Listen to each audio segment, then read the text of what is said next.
أعوذ بالله من الشيطان الرجيم. بسم الله الرحمن الرحيم.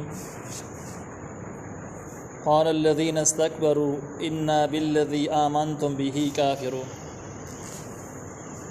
سورة الاعراف 76 نمبر آیت. په دې 76 نمبر آیت کې د دې د قوم هغه متکبرانه الفاظ ذکر کیږي چې د دې قوم ورته دغه مسلمانانو د بهترین انداز باندې جواب ورکړو چې صالح علیه السلام پیغمبري کې دغه خبرو کې د باس هیڅ ضرورت نشته، هیڅ گنجائش نشته دی، صرف ایمان دراوړلو موقع دا نو کسو کې ایمان راوړي نو را دی وړي موږ راوړی دی، موږ ایمان والا یو. دا قوم چې کوم دی نو په تکبر کې او په ضد کې دومره مست شوی په زیر دی چې صالح علیه السلام مبارک دی باس کړی وي چې پیغمبر دی که نه دی یا ایمان راوړو که نه راوړو، دا باس یې پرېښودو. یو ناشنا متعصبانه خبره دا وکړله چې مسلمانان ته ویل به کوم خبرو چې تاسو ایمان لرئ په هره خبره چې تاسو ایمان لرئ یقین به کوئ، هغه ټولې خبرې موږ نه منو، موږ یې رد کوو، یعنې تاسو سره ضد دی. مطلب یې دا شو چې تاسو کومه خبره منئ هغه به موږ نه منو، د هغې نه به انکار. نو همیشه دپاره چې کوم باطل قوتونه د هغوی هم دغه شان الفاظ دي، د هغوی بحث په دلایلو باندې نه په ضد باندې چې یاره کوم کار تا کوو زه به یې نه کوم، یاره ته مسلمان یو، تا د اسلامي نظام خبره کړې ده او اسلامي نظام لپاره د بحث کړی دی، نو اوس په زما د ګیري نه مړه تور شو او د مانځه نه مې مړه تور شو او داسې مو شو هغه څه شو. نو الله تعالی وایي هغه کسان چې نستکبرو چې ځان یې لوی ګاڼه، متکبره خلک خپلو قوتونو باندې مالدارۍ باندې نازېده، هغوی ویل انا بالذي یقینا موږ په هغه څه باندې آمنتم به چې تاسو به یقین کوئ کافرون کفر کوو، تاسو چې کومه خبره منئ موږ یې نه منو هغه خبره. دا یې رضت نه ډک الفاظ شو. فعقروا الناقة نو زخمي کړه وښه، وعتوا او سرکشي وکړه عن امر ربهم د حکم د رب خپل. له دې بحث مخکې من کړی و چې صالح علیه السلام په دعا سره اوښه را پیدا شوه، د غر نه را پیدا شو یو غټ بیا دې اوښې باره کې هم بحث تېر شوی او چې دا اوښه ډېره زیاته غټه اوښه وه، د عامو اوښانو شانته کې خویونه یې نه لرل چې په ځنګل کې به را روانه وه نو ټول څاروي او حیوانات به د هغې نه یېرېدل، تښتېدل. او کله به چې د اوښې نمبر راغی د اوبو څکلو نو غونډ کویه دی وچولی شو. نو دا اوښه وه او په دې خلکو باندې ازمایښت شو، دوی د څاروو کار کوه، څاروي به ساتل، د علاقه کې صرف یو کویه و، نو په دې باندې ازمایښت شو. یو ورځ یوبه به یې مکمل څکلي، څاروي به دې هم یېرېدل، ګیا به یې هم ډېره خوړله. نو دا ټول قوم د اوښې ته ډېر زیات قار و، ایمان یې خو نه راوړ او دا د ایمان ښکاره علامات اوښه، نو دوی د اوښې ته ټوله غصې په اوښه باندې سړول غوښتل. خو دا خلک بیا هم د الله د عذاب نه یېرېدو، د خپل کفر باوجود د دې نه یېرېدل چې دا شعائر الله دي او شعائر الله ته لاس اچول ډېر ګران کار دی، دا عذاب ته دعوت ورکول دي. نو په دې باندې کافران په خپله باندې یېرېدل. په دې لاره کې چې کوم شیطاني چال استعمال شو نو هغه زنانه په دې لاره کې استعمال شولې،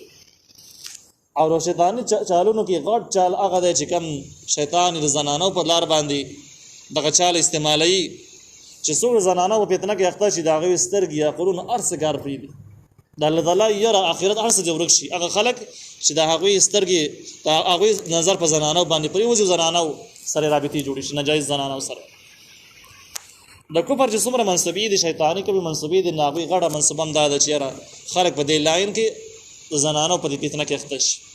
د هغې دپاره ډرامې جوړول، لارو کوڅو ته رایستل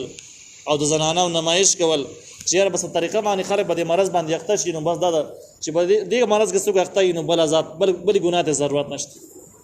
ځکه عیاش خلک چې کوم دي دا انتهایي بې غیرته مي دي، خپله مور خپله خور باندې هم غیرت نه کوي. چې کوم خلک عیاشۍ باندې راوړي نو چې په هغې غیرت نه کوي نو په وطن به څه غیرت وکړي، په اسلام به څه غیرت وکړي. صلاح الدین ایوبي به ویل چې کله یو ملک یو قوم تاسو بغیر د جنگ نه وهل غواړئ چې جنگ ورسره ونه شي او غلامان شي، بس په هغې کې چې فحاشي ګډه شي فحاشي ولا پوره ده، جنگ ته ضرورت نشته. عیاش فحش قوم غیرتي کېدی نه شي. نو په دې باره کې د زنانه استعمال شولې، دې باره کې د مفسرینو اقوال اگر چې مختلف دي. یو قول دا دی چې کم زنانه استعمال شو نو دې ډېرې ګډې بزې لرلې او د رنګ روغان ډېر ښایسته وه او د بدکارۍ عادت وه او عقیدې په لحاظ باندې د صالح علیه السلام دشمنه وه. نو دې یو سرکشه یو بدعمله ګمراه وکړ یو لوفر سړی چې هغه د الله تعالی یې نه پیژندله همدغه زنانه سره به ناجایز تعلقات ساتل نو به دې کې یو لوفر پیدا کړ هغې ته یې وویل چې دا خمړه که زه به دې وام خلمه د خپل ساري به تا ته حواله کړمه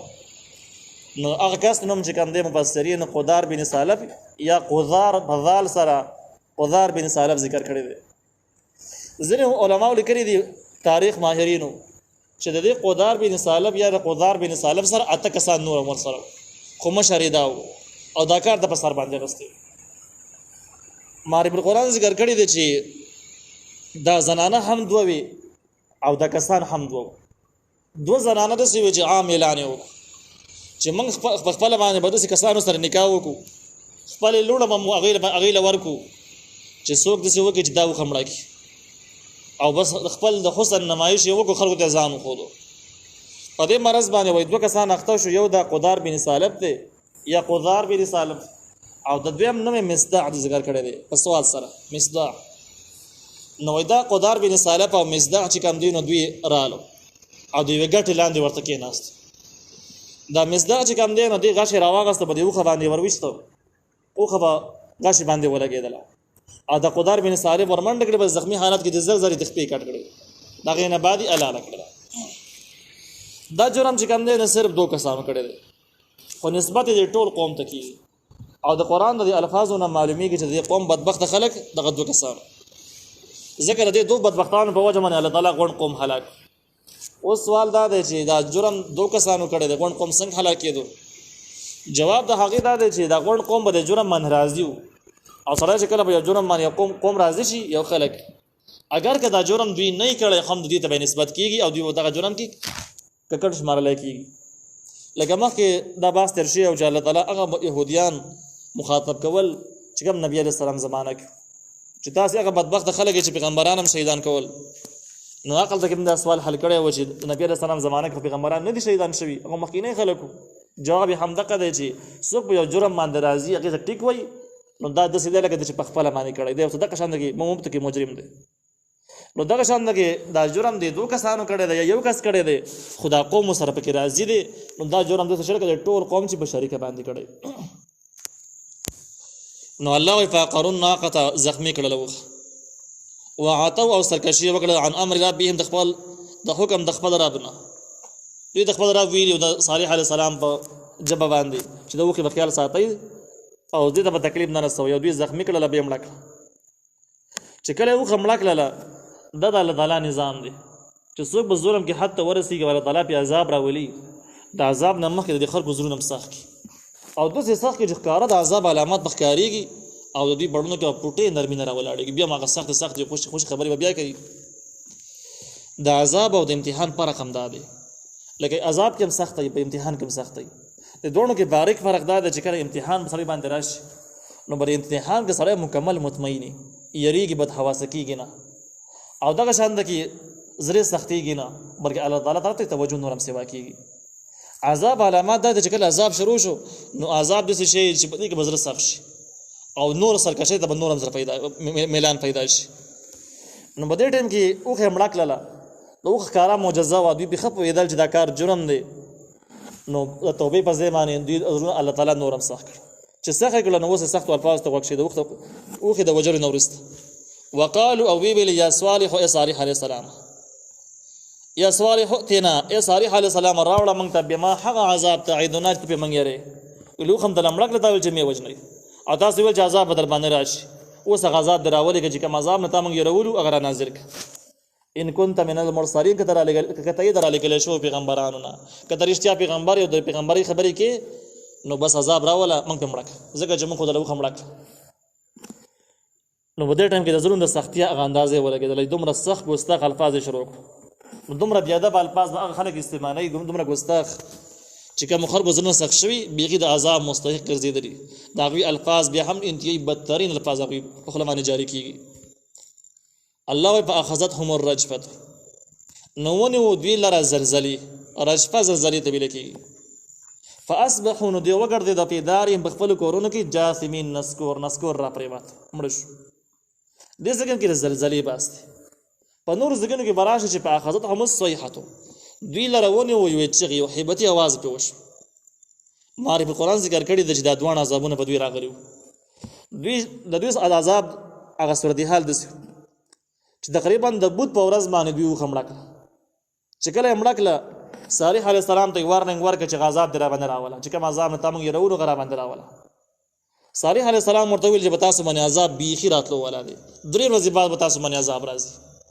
او تاسو بالکل آثار بر دنیا نه ختميږي تاسو به کورونه کې صرف 3 ورځې تیری کینو نور خبره خلاص دی ورته ویل دا خبر یاسي دي ته موږ ته هغه علامات او خید عذاب به کوم ځکه ناراضي دا به څنګه راځي څوک به راولي صالح علیه السلام ورته ویل هغه علامات ته خیم چې کله د جمعرات ورځ راشي تاسو مخونه به تک زیړ شي بیا چې کله د جمعې ورځ راشي نو ته هغه نورسته به تاسو مخونه بیخي ستر شي تک ستر بشي بیا چې کله د خالی ورځ شي تاسو مخونه به تک تور شي د خالی ورځ به تاسو الله تعالی هلاک ختم کی دوی ورته ویل چې دا خبرې زمنګ نه یقیني بس بده کې چې کله د جمعرات ورځ رااله سباله ورځ راورسېدله ته خلکو مخونه زیړ شو چې کله زیړ شو نو پکار خدا وجه عذاب علامات شروع شوه چې دې توبه استری و صالح علیه السلام خو ته ورغلی معافي غختلی وي خو موږ ویل چې کله سړی ظلمونه وکي ولا تعالی په عذاب راولي دا غزلې دومره سخت کړي چې هغه بیا توبه ته نه جوړيږي هغه بیا خو ته بد ښکاري یا بد ته ښکاري ارسو د الټش ذهن کوک شي نو چې کله مخونه زیړ شو بده خو پوي شو چې وس خرابي ګور صالح علیه السلام خبره خو رښتیا ده بده خو مطمئن شو خپل منځ کې ټول لا جمع شو صلاه وکړه لجرس کو چې مخونه خو مزیړ شو د عذاب آثار خو شروع کیږي صالح علیه السلام چې څنګه ویل د تقریبا چې د سیده اوس د کار کوي صالح علیه السلام وجنو زکه وجنو چې ګوره صالح علیه السلام کله پیغمبر شوی نو راغلی نو نه زابونه و نه یو سو نه بل سو نه وخی وی نه احترام چې دی راغی بل انجمن وخت کله و خراب پیدا کیږي بیا غیر مره بغاړه کیږي بیا دغه نه بعد عذاب راځي نو دا بنیادی ول څوک دی ول صالح علیه السلام خپل ځان نه یاد خپل عمل نه یادو ذهنونه الټش دغه شانته کې دا منسوبیا وکړل چې پارس کا زمنګ د عذاب یقیني امنګ مرو نو بکار ځان نمک صالح علیه السلام مړکو اصل نه چې زمنګ د مرګ نه بعد دار صالح علیه السلام ته پاتې شي دا وطن او د خاور هغه ته پاتې شي چې د ځان نمک مړکو ټیک وي پدې خو نه پویدل دومره خو ذهن کار نه کاو چې یو خو مجلد هغه په وجه الله تعالی درې مورز باندې وجنی پرې دیم نو چې صالح علیه السلام د ګوتی ورول سهال په دې خبره نه پیدل او دوخي په وجه باندې دون عذاب راتل چې د الله تعالی د پیغمبر ته جلاس وګ دین عذاب نه راځي الله تعالی باقي غیرت نه کوي په دې باندې ذهن کار نه کوي نو بس صلاح وکړه راجم شو چې یا خو صالح علیه السلام وجنو پایدې ول دوی دي که صالح علیه السلام خبر رښتیا باندې عذاب راځي نو ځان مخ کې ول پکار دي او که د عذاب نه راځي نو دروغجن سړی رد به مرګ پکار دی او په دواړه صورت کې مرګ پکار دی شپې لاړ صالح علیه السلام کورې محاصره کاو چې څنګه دې کور ته نږدې شو نو الله تعالی تر نه بدی من د ګټو زبردست باران وشو او دغه کسان به ګټو وشتل او د کور خواته ټول مړه پرې وتل صالح علیه السلام اړو مزاحمت وسره ونه کو مزاحمت اړو ضرورت پاتې نشو بیا جمعې په ورځ باندې د مخونه تور شو خالی په ورځ باندې دا غینه بعد په دې باندې زلزلہ شروع شو دوی خپل ځایونو باندې کېناستل چې کله کېناستل چې پاسېدل نو ولیدل به تیز زلزلہ وه دا غینه بعد یو هیبتي اواز وشو او داسې اواز وشو چې د دې زړونه یې وچول د دې د غوږونو پردې وشلولې نو چې کله ته د زړه وچوي بل زړه باندې دړي د سړی نسکور سمري چې په خېټه باندې دړي په زړه دړي د نسکور سمري دا د تجربې نه ثابته ده نو په دې ټیم کې د نسکور را پرې وته پاستر پرې وته د ذلت علامات او دغه شان په کونونو کې مړ شو نو بده ځکه کې د زلزلې باسته بل ځکه کې بر صحیحي باس راشي بده معنی صحیحه او رجپه دوانه راغلي زلزلہ هم شو او بده معنی تیز आवाज هم شویلی نو چې کله مړ شو فتولى عنهم صالح علیه السلام د دوی نه راوګرځید د خوان را روان شو د دې نه معلومیږي صالح علیه السلام دغه ځکه نه بیا هجرت کړي د بل چته ترې دی بیا دار صالح علیه السلام سره چې کوم ملګری ور سره مسلمانان باغی باندې خو عذاب نو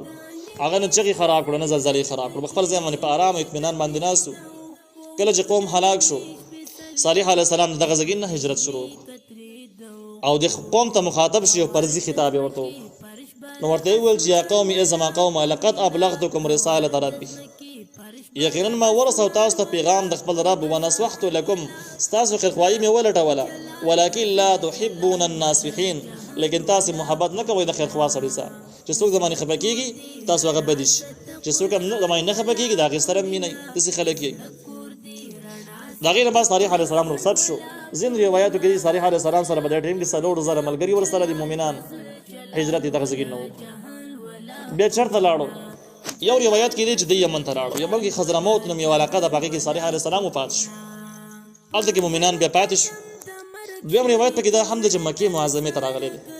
او مکه معظمه کې وفات شوی دی دا داسې اقوال تاریخونه دي په دې کې ځینې روایت داسې دي چې قرآن او حدیث دي خو ځینې داسې دي چې هغه مفسرین نقل کړي دي خو اسرائیلي اقوال دي اسرائیلي اقوالو باندې عقیده او عمل نه ثابتېږي نو په دې وجه اصل تاریخي واقع شو یقیني دا نه ده معلومه چې صالح علیه السلام په الحال په کوم ځای کې قبر دی دا نه ده معلوم البته په ځینو روایاتو کې دا شته چې صالح علیه السلام قوم چې کوم هلاک شو د دې نه یو کس پاتې شوی و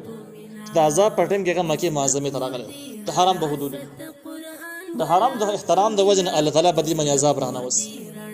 خو چې کله د مکې معظمې نه واپس شو د دې کس نوم ابریغال نو بهر وفات شو بهر الله تعالی په عذاب راوست هغه عذاب یې پرې راوست چې کوم عذاب په نور قوم راغلی همدغه شان کې زلزله او چغه یو کس باندې بیله جدا او دې مړ شو دا کس چې کوم دی نو د دې قبر نبی علیه السلام صحابه کرامو ته ښودلی او د مکې معظمې نه بهر او دوی ورته هم ویل چې د سره د سرو زرو یوه چاړه هم دفن ده بیا د قبر صحابه کرامو ولټه او د چاړې د ټیک راویسته د سرو زرو چاړه او د لرې د د خوانه لرې ویوړلې دي دغه ځکه نه پورې روایت شته دي د احادیث په کتابونو کې یو روایت داسې هم دی چې کله تبوک جنگ ته نبی علیه السلام لاړو په لاره کې دوی دا مدین چې کوم دی د علاقه باندې نبی علیه السلام تېرېدو صحابه کرامو ته نصیحت وکړو چې په دې علاقې ته دې مدین ښار ته به دننه داخلېږئ نه